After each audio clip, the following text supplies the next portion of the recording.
Okay, hi everyone. We'll just give it one more minute and wait for everybody to come in.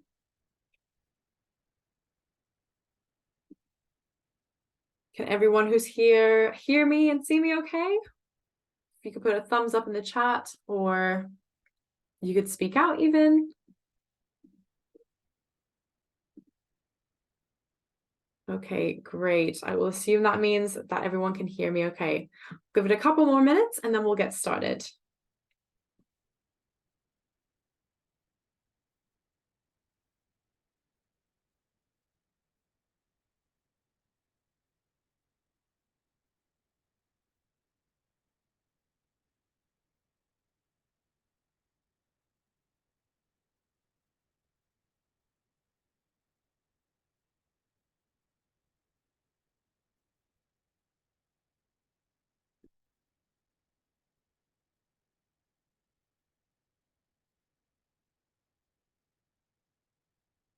Okay, hi everyone. Thank you so much for joining me. My name is Hannah.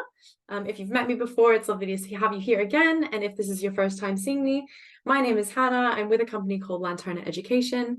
And today's presentation is going to be all about how can we start off the IB strong. Okay, we're going to have a look at some organization and some learning techniques that we can put in place to make sure that we're starting off whatever year of the IB that we're in, organized and as productively and efficiently as possible. So if that sounds good and everyone can hear me, then we can get straight into it. So first of all, if everybody watching could scan this QR code, we'll do a little poll, first of all, to gauge where we're at with some of these skills. And then, depending on how that is, we'll have a look at some of the strategies we can do to improve whatever that rating is. So I'll give you a couple minutes to join this. You can just scan the QR code that's over there on the left. And then you should be in.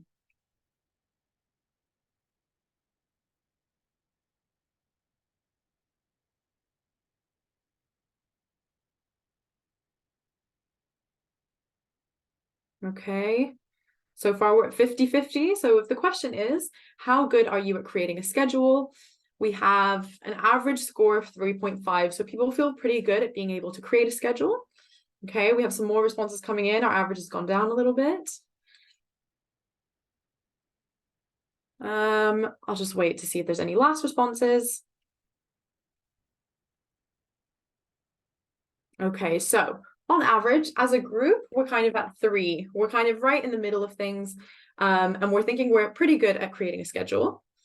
But then let's see, how good do you guys feel actually making sure that you're sticking to that schedule? So when you create yourself a task, how often do you actually follow through, and how often are you actually able to do what you say you're going to do? Let's see if the average changes.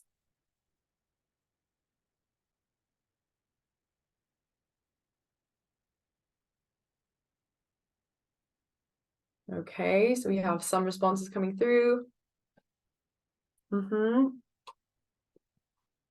Okay.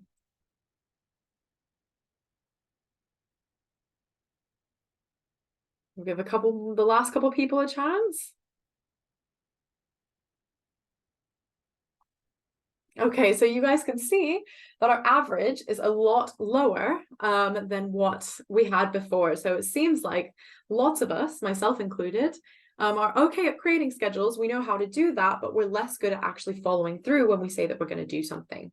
So that's great. This means that you're definitely in the correct place, and this presentation will be for you. Let's have a look at the last question. If you guys had to rank these 3 skills here, which of these study skills do you find the hardest? Would it be memory? So once we study something, are we actually remembering that? Would it be prioritizing? So making sure that we are organizing our effort and our energy in the correct places? Or would it be scheduling? Which of those 3 things do we find the hardest? So I think you can give this a ranking of which one you're best at and which one is the hardest for you. Let's see. Okay, we have memory, we have prioritization.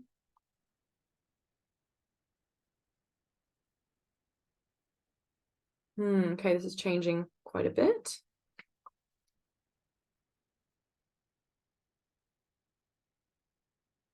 Okay, so it seems like for most of us, memory is the most difficult thing, and then prioritization and scheduling are both on par. Great. So thank you so much for your responses, guys. That's really helpful for me to know where we're at. But for all three of those things, we will be having a look at what we can do to enhance our memorization, our prioritization, and our scheduling. That is what today's presentation is going to be about. So you're definitely in the right place. As well, guys, throughout this presentation, if you have any questions, anything that you'd like me to answer, please feel free to pop that in the Q&A or in the chat, and then I'll make sure to get back to all of those at the end. And we'll also have a little time for you to ask me any other questions that you might have. But for those of you who don't know me, I thought just before we get onto those tips, I would give you a little introduction. So in typical international school student fashion, my academic career was very nomadic, and these are kind of all of the different places that I went to school throughout my career. But I returned to the UK in 2017 to do my IB program at a boarding school in Scotland. And I had a fantastic time, and I graduated in 2019 with 44 points, and then went on to study social sciences at Durham University. And while I was there, I became a tutor for Lanterna Education, which is the company that is hosting this webinar now. Now, Lanterna actually started off as a CAS project where IB students would tutor other IB students in the subjects that they took. And obviously, since then, it's grown, and there's now loads of us, all with over 40 points, who tutors students in the subjects that we did in the IB. And these were my choices. So my standard levels were Spanish, biology, and maths, and then my higher levels were English, literature, history, and theater. And so the tips I'm going to give you today come from a culmination of kind of learning all of those through my experience with these subjects, but also from the experience of some of the other tutors at Lanterna who might have completely different subjects to me. But all of us kind of went through these 2 years of the program ourselves and picked up some of these organization strategies. And these were some of the things that helped us the most in those areas that we just kind of had a look at. So memory, prioritization, and scheduling. So that's what we're going to have a look at today. Now, the first thing that I want to kind of get home to you guys is that the IB is a marathon and not a sprint. So we should not be kind of taking this attitude towards the IB where, like with some other curriculums, you might be able to put in so-so effort or so-so organization for most of the time, and then kind of put in a whole bunch of effort right at the end and be able to kind of coast through with a good score. The IB is a little different to that, in that because we have components like the coursework, TOK, extended essay, all of these different things that we need to be submitting throughout the 2 years, it kind of all culminates and will all contribute quite a lot to our final score. So we need to make sure that we are in a good place organizationally, we're being productive, we're being efficient right from the beginning to give us the strongest kind of chance at success for the end, okay?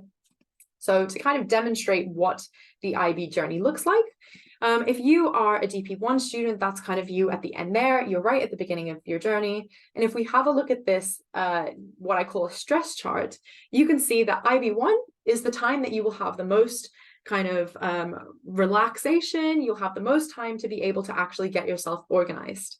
Now, that doesn't mean that if you're over here at the other end of the spectrum with the DP2s kind of after the holidays and your stress chart's looking a little bit more orange and red, that doesn't mean that you don't also still have the chance to get organized. But whatever time of the IB that you're in at the moment, we want to basically get ourselves as organized and be implementing good learning strategies as soon as possible so that as we get to those later stages where there's a lot more stress, we'll have a lot more things going on, that kind of part will already be down pat, and we'll be setting ourselves up to be able to do all of that work in the best way possible. So thinking of the IB as a marathon, if that's what we're thinking about, we need to think, how are we going to prepare for this? What are the things we need to put in place? Well, the first thing that you need to do if you want to run any type of marathon, including the IB, is to create a strategy, okay? We need to organize ourselves. So the first part of this presentation is going to be about organization, which means things like scheduling and things like prioritization. How can we take care of those two things? The next part of any marathon is obviously learning or training. We need to learn how to do those things. And how are we going to organize the different things we're going to do throughout this journey to be able to give us the best chance of success at the end? So the second part of this presentation will be about learning strategies, which includes things like a specific form of note-taking, and how do we make sure that we're memorizing the information that we actually learn over the course of the year. And then the final part of any marathon is getting a correct mindset, okay? We want to have the correct mindset for success. And so the last part of this presentation will be about mindset changes we can make to make sure that we're absorbing as much information as possible and setting ourselves up for success. So if that sounds good, let's just get straight into it. First of all, let's talk about strategy and let's talk about scheduling. So when you create any schedule, there's a ton of different mediums that you can use. I'm going to use Apple Calendar or Google Calendar here to demonstrate to you how to build any type of successful calendar. What are the building blocks that we're going to need? The first thing that you want to do when you're building a calendar is to put in the mandatory things that you will be doing that day or that week. Okay, so we want to first block out all of this time that are already non-movable. Okay, these are things that are given. So this might be things like schools. It might be things like extracurricular activities. These are set things that happen every single week, and we can't really move them. We don't have control over when we do them or what days of the week they are. So when you're trying to build a schedule, those are the first things that you need to put in. So you can see here, I've blocked out my school days, and then I put in where those extracurricular activities would be. Now, the reason that we want to have a schedule is so that we can figure out where we're going to actually get our work done and then try and get us to stick to those work kind of periods. So that's the next thing you want to think about. And when you're thinking about where you want to put the periods that you're going to work, the first thing I would do is think about if you have any free periods during school. Is there any time that you can use during school? If it's a study hall, or if there's a period that you have to be at school but you don't really have a class, there's not very many other things that you can be doing during those periods, right? So it's really important that we're using those, maximizing the effectiveness of those. And then we want to put those in our schedule as a given time that we will be working. So I would go ahead and put those in. Those would be the next things. I'm going to decide where during the school day am I going to be able to get some work done, and I would pop those in there. Now, if you have a period like this, a free period, something like study hall, we don't want to just say study hall, okay? Because the issue with that is if we sat down to then try and work, our schedule would just tell us that we need to be doing study hall. And that's not really very specific. It doesn't give us guidance, and it doesn't really give us something to work towards. So one key, or the main key, I would say, to studying successfully is something called the time blocking method. And that means when you block yourself out time, like these green periods over there, we don't just want to give ourselves a vague goal, okay? So we don't want to approach any block of time where we're going to be able to work just saying, I'm going to do biology homework, or I'm going to do my math homework, or I'm going to write my history IA, okay? That's very not specific. What we want to do with each block that we give ourselves to work in is to give ourselves an activity. So first of all, I'm going to say math homework, but then most importantly, we want to put a time frame. So I'm going to say for 30 minutes, I'm going to study my math homework. And not only am I going to do math homework, I'm going to say specifically which topics or which questions I hope to get done in that period of time. So rather than just saying study hall or maths work, I'm going to say I'm going to finish page 2 and 3 of my math homework, and I have 30 minutes to do that in. And what that's going to do is when you sit down to actually do that work, rather than kind of having a vague direction, you actually have a specific goal that you're working towards, which means you're a whole lot more likely to actually complete the work that you have set for yourself and actually follow through with the schedules that we set ourselves, which, like we saw at that poll at the beginning, there's a lot of us that struggle with actually being able to follow through on that stuff, right? So actually using the time blocking method, giving yourself a very specific activity, and then giving yourself a block of time which you want to finish that activity is a very key component of a successful schedule. And so here you would see in this 1 hour study hall period, I'm going to get 2 things done. And I've said specifically what those will be. Any questions at this point, guys? If you do have them, please feel free to just throw those in the Q&A section. If not, we will get started. We will continue moving on to the next thing. So my next kind of tip, once we've finished and blocked in our study hall periods, we would then go and find other days of the week that it would work, that we really want to use as focus periods, okay, or times that we are really going to use to get homework done. So what other times of the week are we going to be able to do homework outside of school time? And you can see here on this hypothetical schedule, I've picked a Tuesday and Friday. Now, the reason for that, guys, is that we want to be thinking about when we're going to be able to work best. We want to schedule in time for ourselves to work that isn't going to coincide with, for example, my sports activities there on the Monday and Thursday afternoon. If I then put my homework after that, likelihood is I'll be very tired. And then if I'm tired, I'm very unlikely to actually follow through with my homework. So think about when you work best. Would you prefer to actually not have a period where you sit down and try and study after school? If you're someone with a very low kind of energy after school, then that probably won't be the best for you. And maybe you actually want to do the bulk of your homework on the weekend. Have a think about when you work best, when are your energy levels highest, and then try and fill in a spot for yourself that you're really going to dedicate to studying and tying up any loose ends during the week. And as well, when we have our homework periods, we would be using the time blocking method as well. So rather than just saying homework, we would say, I'm going to complete page number 730 of my maths textbook, and I'm going to do it in 45 minutes. Okay, so those are the first keys to kind of a successful schedule. There are some apps that you can use to help yourself with scheduling and that make it really convenient for us. So I'm going to show you some of the things that work for myself and some of my companions as well when it came to scheduling. What I had just showed you was just the basic kind of Apple Calendar that's on your computer or on your phone if you have a Mac or an iPhone. But another really useful tool that anyone can access is Google Calendar. And that works very similarly to what I've just shown you. But basically, you can set yourself a task, you can do it in a specific time frame, and then it has a little section for you to actually put in all of the notes. So if we want to be using the time blocking method, we would be able to do that on Google Calendar very easily. Todoist is another great one. Now, this doesn't have it in the form of a calendar, but it's something that can really help you if you're struggling to break down tasks into loads of little pieces. Todoist is an app that can really help you do that. It makes you kind of put in the big task and then helps you to sort out what are all the little steps that you're going to need to do to achieve that bigger task. So that's another great app to use.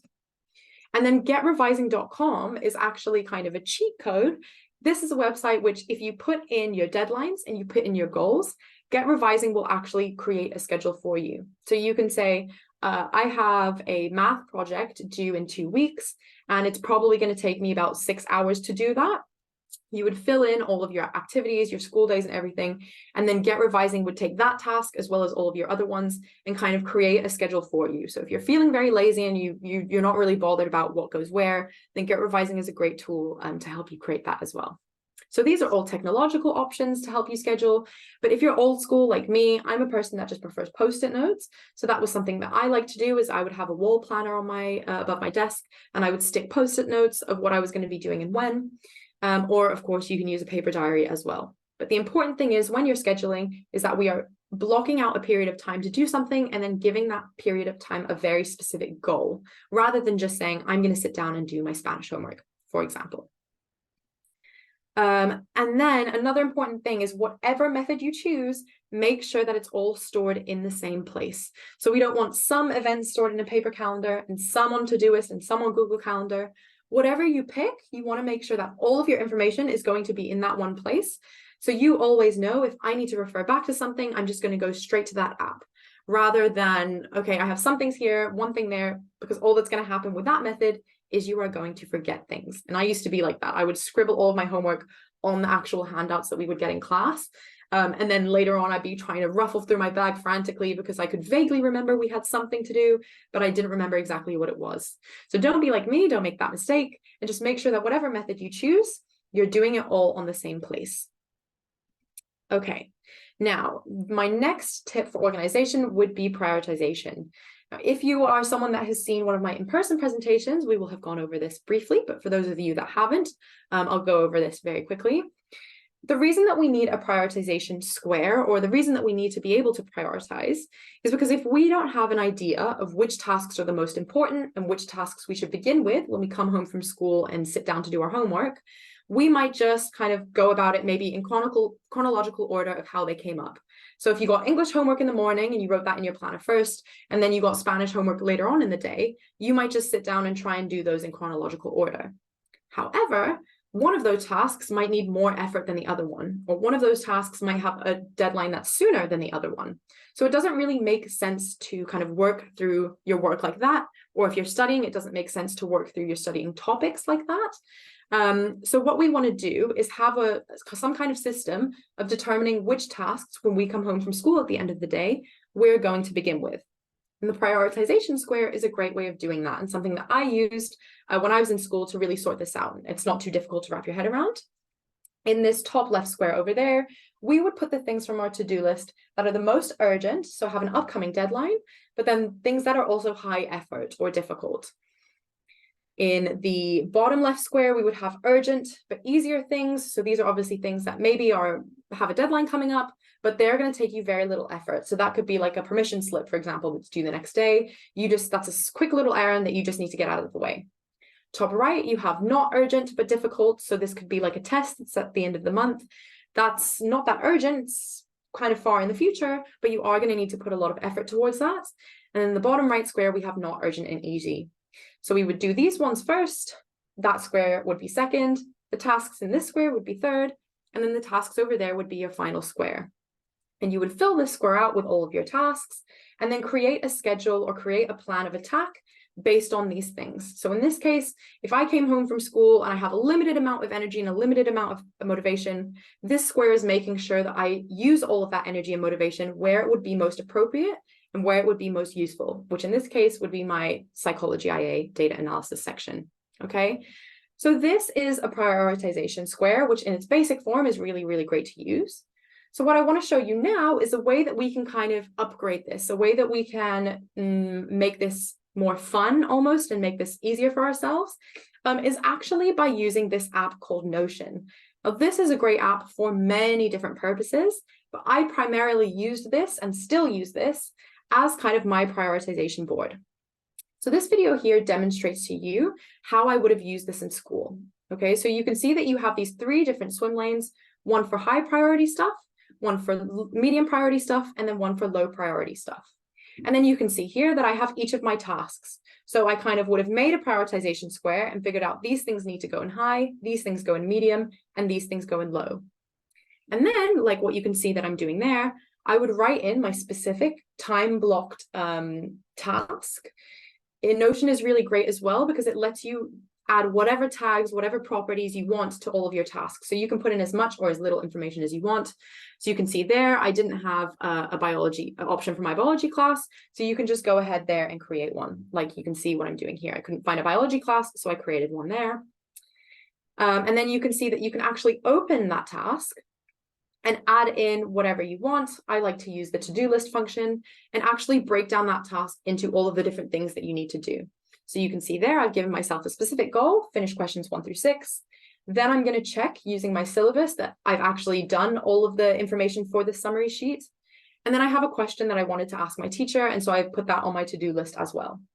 And another great thing about Notion is that you can actually add reminders, time reminders to yourself. So you can see there, I finished my first task. That task is no longer that urgent. So I swapped it over to my medium priority swim lane. And then the next task that I would get started on is creating flashcards for Unit 1, that Spanish task that's in the top left corner there. So Notion is basically a really great kind of app that you can organize however you want. And this is one of the simplest ways that you can use it to create a priority board for yourself. So that's kind of like an extension of the prioritization square and something that really worked for me. So you might want to give it a go if you're someone that likes using a digital solution.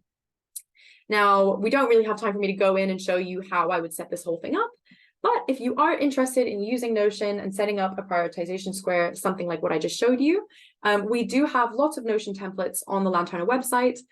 This is an example of one here, and this is a very comprehensive one with lots of places for your notes, the prioritization board I showed you, and lots of other stuff. So there will be a QR code at the end of the presentation if you are interested in trying that out for yourself, where you can go ahead and download one of those onto your own computer. Okay, so does anyone have any questions at this point about Notion, about how I use it to prioritize and how we can kind of take that prioritization square and put it into a digital format? Any questions? No. Okay, fantastic. The next part, like we said then, of any marathon is learning how to run the marathon. Okay, we've done the strategizing part. If we use those last 2 tips that I was giving you, you would be setting yourself up to actually begin doing this learning. We're now organized, we have a good schedule, we know how to prioritize, and we know how to actually make ourselves follow through with tasks that we schedule for ourselves.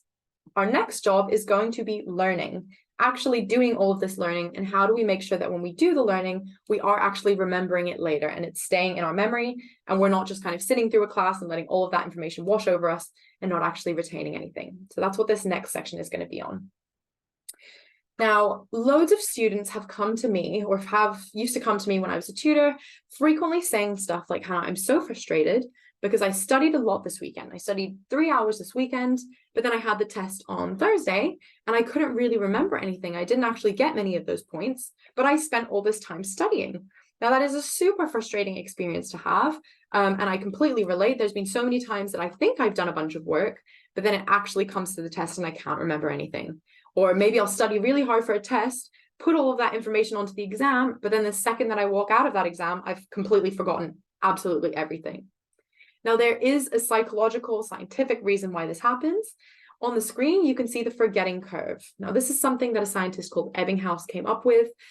He did a study on lots of students, lots of people, and he kind of came up with this conclusion that when you first study, you're obviously at 100% of that knowledge. You can remember everything. But you can see by day 3, you have lost 80% of that knowledge if you don't look at that content again. So when you're first in class, you remember 100% of it, but let's say you had class on Monday, by Wednesday, if you haven't looked at that stuff again, you will have already forgotten all of that information. It all will be gone from your mind. And then by Friday, you've forgotten pretty much 100% of that. Maybe you would remember some terms, maybe you will remember the vague topic that you did in class, but you would not be able to recall most of that information. Okay, so if this is the case, are we just then cursed to have to look at all of this information again and again and again? Do we have to, if I study 4 hours on one weekend, am I going to have to do that the next one? Well, no, we're not, because there's a way that we can combat this forgetting curve. And that is by basically looking at this content again, but in a shorter format. So we want to be able to revise the same amount of information, but in a shorter kind of amount of time every single time. Every time that you repeat content, you are going to forget that content slower and you are going to remember more. So our goal here when we're learning in class is to figure out some technique that's going to help us learn everything, but then be able to revisit it without having to spend a whole hour again. Okay, and one strategy that you can use for this is something called the Cornell note-taking method. Now, has anyone seen this before? You can just pop maybe a hand up or an emoji or say yes in the chat if this is something that you've seen before. Okay, so we have some students that have seen the Cornell note-taking method before. Great, seems like the rest of you maybe haven't. Now, if you know what the Cornell note-taking method is, it is essentially a format of taking notes where we have to look at the information multiple times, but we don't have to spend the same amount of time every single time. So just with this one method of taking notes, we will have repeated the information 3 different times, and therefore this information is going to stick in your mind a lot longer than for students who haven't used this method, or for people that were just jotting down notes and never looking at it again. This is something that can really help you retain the stuff that you learn in class for a lot longer. So how do we use Cornell notes? Let's have a look. In this section over here, this is the main section where you would basically take notes as if you're doing it normally. Okay, this is how most people take notes. Whatever your teacher's saying, you would scribble that down in there or type it in there. And this is where we really want to be the most in-depth. So we're going to include any definitions that we come into, bullet points of the main ideas or lists. This is where we have explanations. And this is basically like, if you're sitting in a class, this is where you're going to write down what your teacher is saying. Okay, and if you refer back to this section, you will be able to relearn that stuff. In this section over here on the left, this is kind of like what I think of as Command F. So if you guys are, computer users, you know that the keyboard Command F is like Command Find. So if you have a big, long document of words and you need to find a specific chunk of that document, you would use Command F to take you to a specific part. Now, with the Cornell note-taking method, in theory, we would be doing this on paper. This section on the left, the Q section, is where we would give ourselves all of these signposts to be able to quickly find a piece of information that we want. It's like Command F for paper. So if I, for example, had written a section on cellular biology amongst all of this other information, in the Q section, next to that paragraph on cellular biology, I would write that keyword. And then later on, when I come back and look at my notes, I don't have to skim over my long page of notes. I just can go kind of run my finger down the Q section and see where I have done that part. Where is the cellular biology paragraph? And it would take me straight to that. Now, in doing that, so let's say we create the explain section during class, the Q section would be something that you do maybe at the end of class, just before you leave, or maybe that afternoon at school. But by pulling out all of these key definitions and keywords and things for you to be able to find later, you are looking at the stuff that you did in class a second time. So if we go back to the forgetting curve, we're already now on the second part of combating this curve, okay? We looked at it one time by filling out the explain section, and now by doing the Q section, we're already remembering it a little bit more because we've looked at that information again. So we would want to do explain during class, cues would be maybe at the end of class, maybe that afternoon or the next day. And the final section of Cornell Notes is this part at the bottom, the summarization part. So this is super, super simple, and it really doesn't take that long. But this is the part where you want to think, if I was going into a test and I only had 2 minutes to look at these notes, what is the main thing that I would want to read? What is the main piece of information that I would want to take away from my notes? And that's what you're going to put in the summarize section at the bottom. Is that really, really key? If I deleted everything else from the notes and only could keep one thing, what would that be? And this is something that you would maybe do a couple of days after your class. Maybe you do this on the weekend when you've got a study block or you've got a piece of time where you've allocated to work. And this is going to be the third time that you're then reviewing what you've done in class. So Cornell Notes are one way that we can make sure we're combating that forgetting curve, and we are making sure we're re-looking at that information, and it's therefore going to stick in our mind for a lot longer. Does anyone have any questions on this as a strategy, or how to take notes, or anything else along those lines, or how this would work for you in class? If not, then great. We can also have a look at how this looked in practice for me. So sometimes I would use Cornell Notes, and then other times, this is really when it was studying. So if any of you are DP2 students, this is a great thing for you to look at. But you also could do it in rounds of notes. So you can see here with round 1, those were my first rounds of notes where I put, this was kind of like the explain column, and I put absolutely all the information I needed to know. Then round 2 was that information, but simplified. So I would cover up my round 1 notes, and I would try and memorize them and replicate those notes by memory. So I would cover up round 1, and I would go, okay, what were all of the main points that I put on those? And then I would do round 2 of notes, which was that, but a lot simpler. Then round 3, these I actually tended to not really write that much, or I would maybe create a small little mind map, but I would then try and replicate what I'd had on round 2 from memory, but simplifying it even more. So round 1 had all of the long explanation. Round 2, I was maybe boiling that down into bullet points from memory. And then for round 3, I would just cover up my round 2 of notes and say, okay, under Mussolini's domestic policy, for example, which is what these notes are on, there were 3 bullet points, and I would try and say what those were.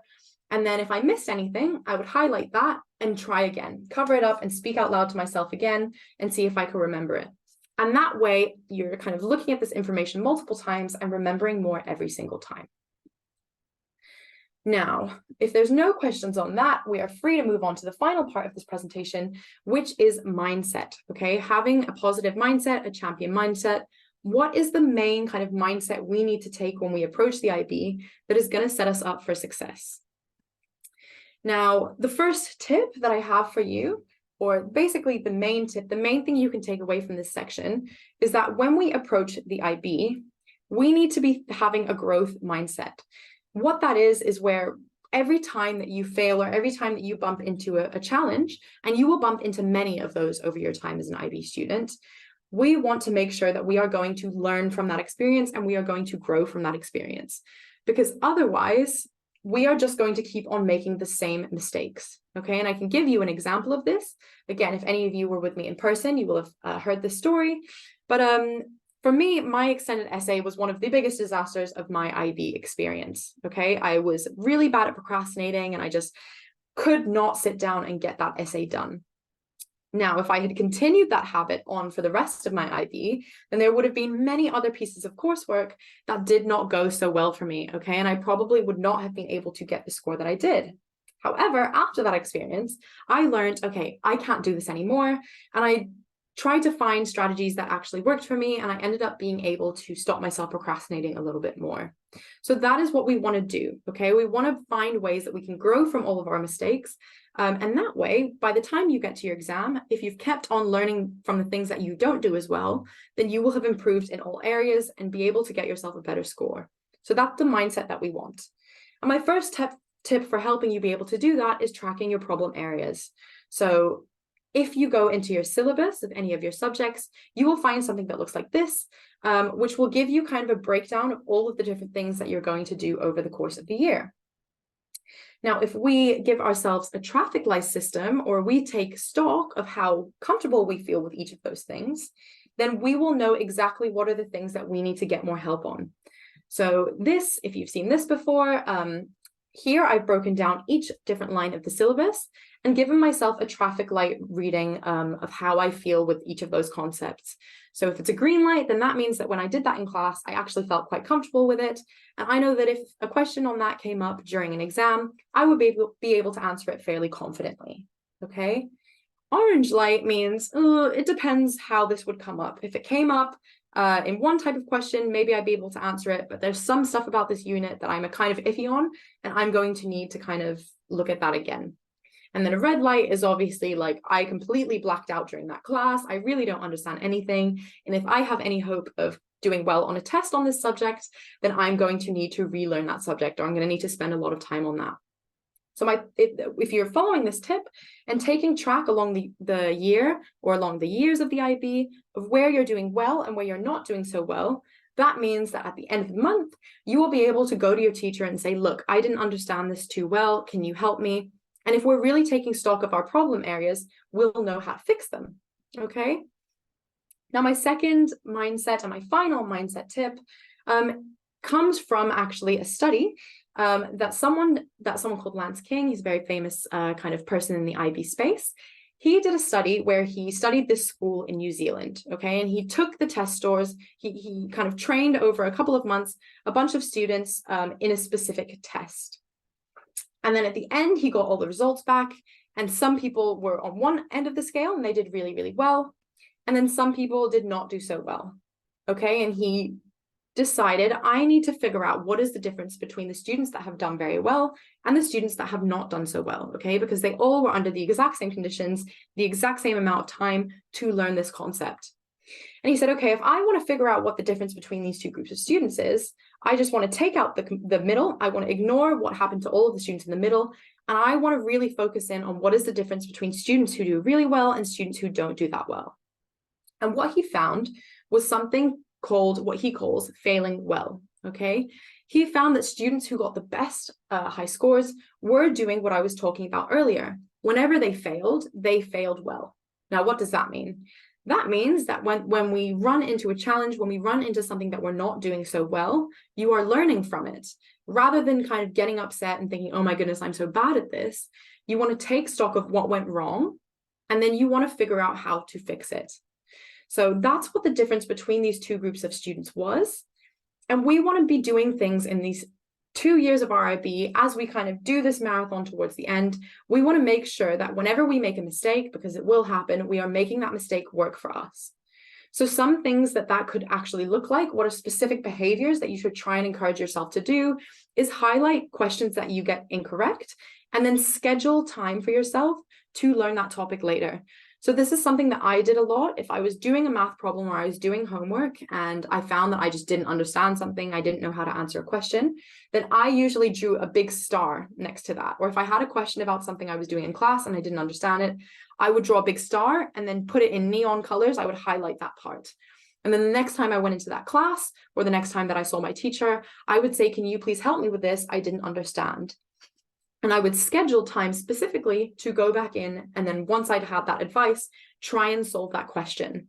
So this is one behavior that's really great to get into if you want to kind of make sure that you're progressing and improving consistently throughout your IB. Keep a list of questions to ask your teachers. So if you're doing a task and you have a question, then keep a list of that somewhere. And then again, make sure that you're taking that into class and asking your teacher and trying to figure it out. Don't just leave things. If you're wondering about something, you don't understand how it works, actually going, well, I can't do anything about that, and I'm not going to try and investigate that, is an example of not failing well, right? We're not taking the opportunity to learn from our mistakes. And then finally, see if you can find any extra practice for things that you have specific issues with. So this is another thing that I did. If I found a topic in maths, because for me, it was always maths that I struggled with, if I found a particular topic very difficult and the homework was really frustrating and I was kind of fighting with the homework, maybe I managed to finish it, I would then see online if I could find any other example questions of that topic. So let's say, just pulling out numbers, it was unit 2.3, and I finished the homework, but it was really confusing and I didn't really get it. Maybe a friend had to help me with all of that.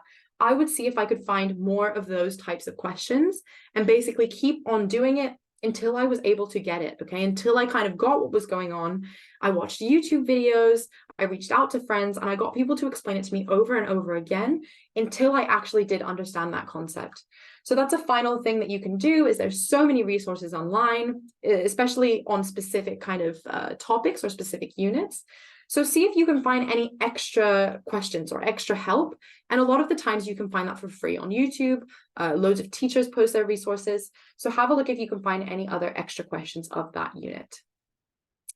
So those are kind of my tips that I have for you guys today on how we can organize ourselves, how do we learn effectively, and how can we make sure that we're memorizing, prioritizing, and scheduling everything as we kind of go into these next year or next 2 years of the IB. Those are the tips that I have for you today, but if you are interested in getting some other resources, we're going to have lots of other webinars. So the next one that we'll be doing is on the TOK essay specifically, where we'll have a TOK tutor come in and break down some TOK questions. So they're going to show you kind of from start to finish, what is the process of creating a TOK essay, and they'll have lots of useful advice on how to do that. So if that's something that you're interested in having a look at, you can sign up using this QR code. You'll also be able to see that on a webinar link, which will be sent to you at the end of this presentation. We also have lots of free guides on our website with subject-specific guides and how to complete different coursework that you'll experience throughout the IB. And then, of course, if you're ever looking for some extra help, there's always the option for private tuition and courses, which we have lots of tutors at Lanterna, like I said, all of who got over 40 points and got 7s in the subjects that they're tutoring. So that's always an extra option if you are looking for that help. So now, guys, if you have any questions at all, could be related to the presentation, could be not, could be about anything in general, this is the time to ask them. We have kind of 15 minutes that I'll stick around if you guys have anything that you want to put in the Q&A. If not, then you can scan this QR code, and that means that at the end of the presentation, you will be emailed a bunch of our free resources, including that Notion template that I showed you earlier.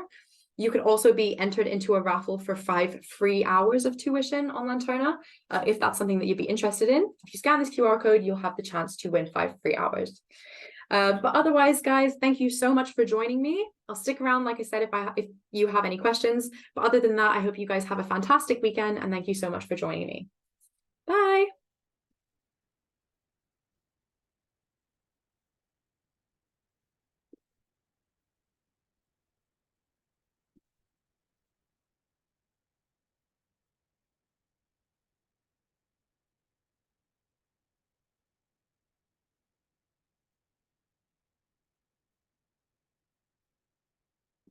My pleasure. Thank you so much for joining.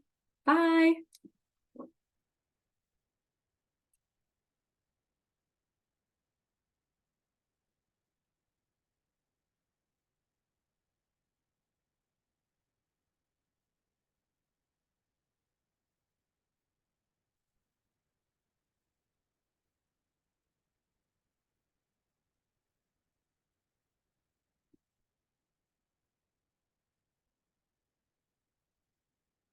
Is it Tanya? If you're still around, do you have a specific question?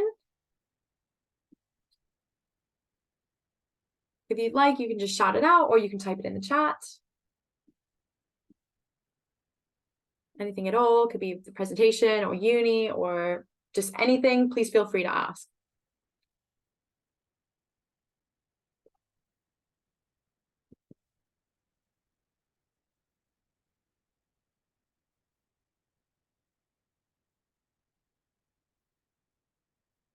Okay, well, if not, then I hope you have a fantastic weekend.